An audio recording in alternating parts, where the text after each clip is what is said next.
Vēl pārdomas pēc konsultācijām ar cilvēkiem. Tā kā es izstāstīju apmēram, kas tur ir iespējams notikumi, tad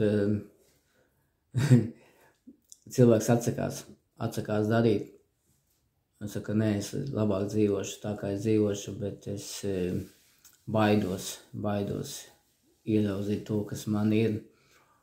Es respektēju izvēli, un es pat aplaudēju, varbūt, ok.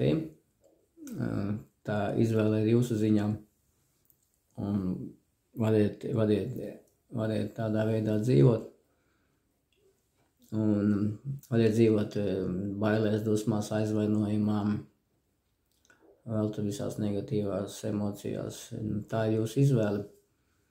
Un tas pat ir labāk, ja cilvēks uzreiz pasaka, ka viņš nestrādās, jo viņš labāk izvēlās neko nemainīt savā dzīvē, nekā ja cilvēks grib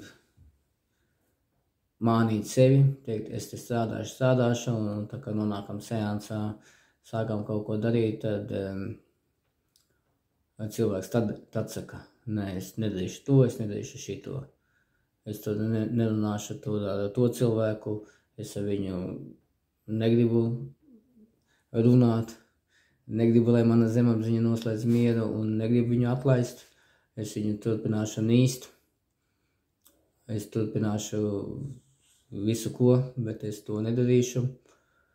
Un jā, tad jau labāk uzreiz cilvēks pasaka, ok, es baidos, tas nav manī prasījis darbu, tas nav manī prasījis varonību, tas nav manī prasījis puņķus asaras. Un jā, tikai tāds jautājums tikai paliek, varbūt labāk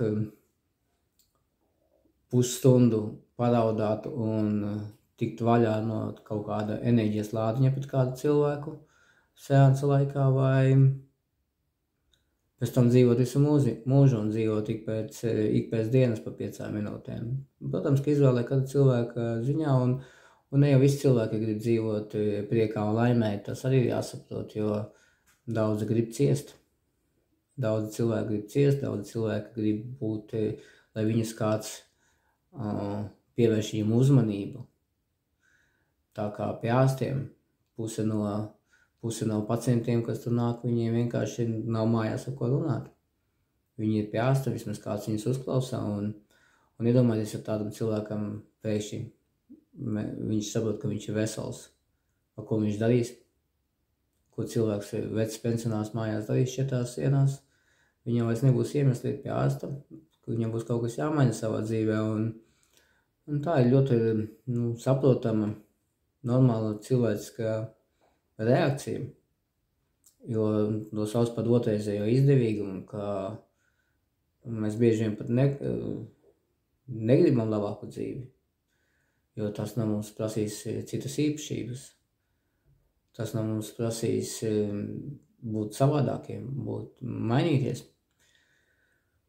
Un jā, cilvēks saka, nē, es te dzīvošu kopā ar savām destruktīvajām programmām un es jau tā kā savējais jau viņiem, jau visiem tiem būtnēm, kas manī dzīvo, es jau tur varu kopā sadzert vai vēl kaut ko izdarīt, es jau esmu savējais un priekš kā man kaut ko mainīt. Viņas tā kā saugušas jau to cilvēku, jo cilvēks jau uztver to kā daļu no savas personības. Tā kā jā, visiem tiem, kas baidās, turpiniet baidīties, nenākiet. Tā ir ļoti pareiza izvēle, bet tiem, kas grib pacelt savu dzīvi augstākā kvalitātē, tie nākiet, tie laipni aicināti. Neutralizēsim destruktīvās programmas un dzīvosim priekā un kaifā.